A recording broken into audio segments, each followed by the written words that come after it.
मेरी प्यारी बकरी, तू मुझे आज छोड़ के चली जाएगी ना? ओ भाई, किधर लेके जा रहे हो मेरी बकरी? ओ भाई! ओए बच्चे खामोश हो जा, शोर ना मचा वरना यही टपका देंगे तुझे। नहीं भाई, ऐसा ना करे, मेरी बकरी मुझे वापस कर दे, मेरे पापा बहुत मारेंगे भाई। फिर समझ नहीं आ रही, चुप करके बैठ जा। भाई भाई ना लेके जाएं।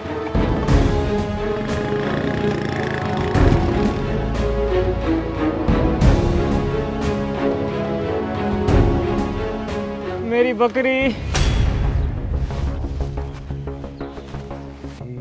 ईद आ गई पर मेरा यार नहीं आया। ओए बकरी कहाँ है? जब मैंने तुझे कहा था कि उसको अकेले नहीं जाने देना तो फिर तूने क्यों जाने दिया, ये जानते हुए भी कि आज कुर्बानी का आखिरी दिन है। अब मैं क्या करूंगा, कसाई आने वाला है। सेठ साहब, मैंने छोटे साहब को मना तो किया था, लेकिन अब मैं सफाई करने आया हूँ तो वो आंख बचा के निकल गए होंगे बाहर से। मुझे नहीं पता। तुम्हें नहीं पता? सारा कसूर ही तुम्हारा है। जब मैंने तुम्हें कहा था कि उसको बाहर नहीं जाने देना तो तुमने फिर उसे क्यों जाने दिया? जाओ उन दोनों को लेकर आओ। क्या हुआ तुम्हें? तुम क्यों रो रहे हो? अब्बा, वो मैं बकरी को सैर पर लेकर गया था, जब वापस आ रहा था दो बंदे मुझसे बकरी छीन कर ले गए। सत्यानाश तुम्हारा, इसीलिए कहा था कि बकरी बाहर मत लेकर जाओ। सुकून आ गया? साहब जी, आप साद बाबा को ना डांटें। शुक्र करें कि चोरों ने उन्हें कुछ नहीं कहा। हाँ, गलती तो इसमें तुम्हारी भी है। जाओ मेरा बकरा लेकर आओ, ना मिले तो वापस नहीं आना। साहब जी, मेरी क्या गलती है साहब जी? जाओ।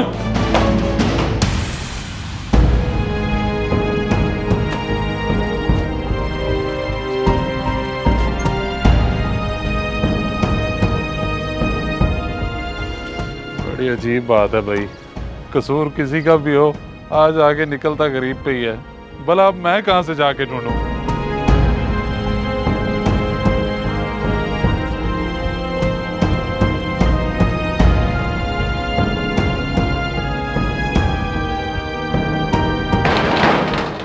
अरे भाई ले भी आ, हमने आगे भी जाना है।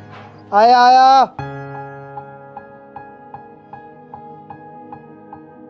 क्या करूं यार, ऐसे तो बकरा नहीं मिलने वाला। चोर कौन सा चोरी करके यहीं फिर रहा होगा। हाँ भाई, किधर गिराना है इसे? भैया नहीं, तेरी छाव में लिटा दो। ओ भाई, ओ भाई, ये तो हमारी बकरी है। ओ कसाई, छोड़ इसे। ओ भाई खैर है, बकरी तुम्हारी कैसे हो गई? मैंने अभी कुछ देर पहले दो बंदों से 60,000 रुपए की खरीदी है। मैं कैसे मान लूं ये बात? क्या पता तुमने ये चोरी की हो। ये बकरी 2 घंटे पहले हमारी चोरी हुई है। दो वापस, वरना मैं अपने सेठ को लेके आता हूँ। अबे रहीम भाई को तो हम बहुत अरसे से जानते हैं। पहली दफा तो उन्होंने कुर्बानी के लिए बकरी खरीदी है और ऊपर से तू टपक पड़ा है। और भाई मैं गरीब जरूर हूँ मगर चोर नहीं। अब मंडी के इतने रेट ज्यादा हैं कि कोई जानवर खरीद ही नहीं सकते। कुछ देर पहले घर से कुर्बानी की नीयत से निकला था तो दो बंदों से बकरी खरीद ली। हाँ माशाल्लाह, बकरी तो सेहतमंद है। इसका फाइनल रेट लगाओ। वैसे मंडी में तो इसका रेट 80,000 लगा है। आज ईद का आखिरी दिन है, 70 में फाइनल कर देंगे। अरे भाई इतना महंगा? गरीब बंदा हूँ मैं, मुश्किल से 60,000 ही जोड़ पाया हूँ, इसीलिए अभी तक कोई बकरा नहीं लिया। अब देख लो, मेरी नीयत तो कुर्बानी की है, कुछ कमी पेशी कर दो। चलो भाई, क्या याद करोगे, आपके लिए 60 की हो गई। ये लो, जाओ ईद मनाओ। अरे भाई बहुत बहुत शुक्रिया। एक मिनट, ये पूरे 60,000 है, मेहरबानी। तो मैंने इस तरह खरीदी है बकरी, मुझे अंदाज़ा ही नहीं था कि ये चोरी का माल हो सकता है। अब जिसकी बकरी है तुम उसे दे दो और इसे ले जाओ। लेकिन भाई, इस तरह तो आपका नुकसान हो गया। आप खरीदने से पहले तसल्ली तो कर लेते। बस उस वक्त जहन में ही नहीं आया। मैंने सोचा घर के नज़दीक से मिल गया है, मंडी जाने से बचत हो गई। मुझे क्या पता था मुझे चोरी का माल मिल जाएगा।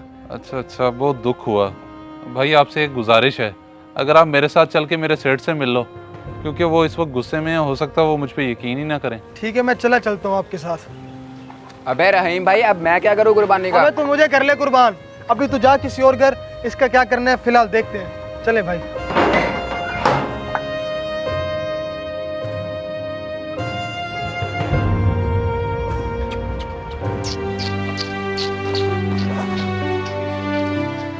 मेरी बकरी।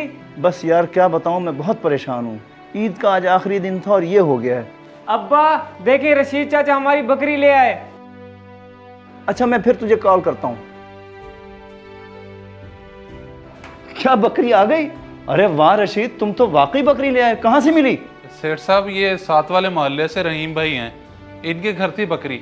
उधर से लेके आ रहा हूँ। क्या मतलब? साथ तो ये कह रहा था कि बकरी चोरी हो गई है, फिर इनके घर कैसे चली गई? आपके बेटे ने बिल्कुल दुरुस्त कहा है। उन्हीं दो लोगों के फरेब में आके मैंने ये बकरी 60,000 में खरीदी। इत्तेफाकन आपका मुलाजिम मेरे घर वाली गली से गुजर रहा था, तो बकरी हलाल होने से पहले उसे देख लिया। या अल्लाह, ये कहानी थी। देखा तुमने अपनी जिद का नतीजा, और इस बेचारे को खुमियाजा भुगतना पड़ गया।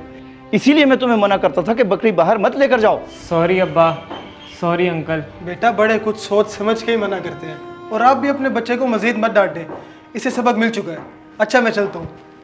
भाई रुकें यार, आपके साथ फ्रॉड हुआ है, मैं आपका नुकसान कुछ ना कुछ पूरा करना चाहता हूँ। अरे आपका बहुत बहुत शुक्रिया। मेरे साथ जो धोखा होना था वो तो हो गया। आप अपने पैसे अपने पास रखें और अल्लाह आपकी कुर्बानी कबूल करे। अल्लाह हाफिज़। वाह भाई वाह, बहुत बड़े दिल का मालिक है रशीद। कुर्बानी के बाद आधा गोश्त इनके घर जाना चाहिए ताकि ये भी अच्छे से ईद गुजार सकें। अब मैं कसाई को बुलाता हूँ। जी ठीक है सेठ साहब।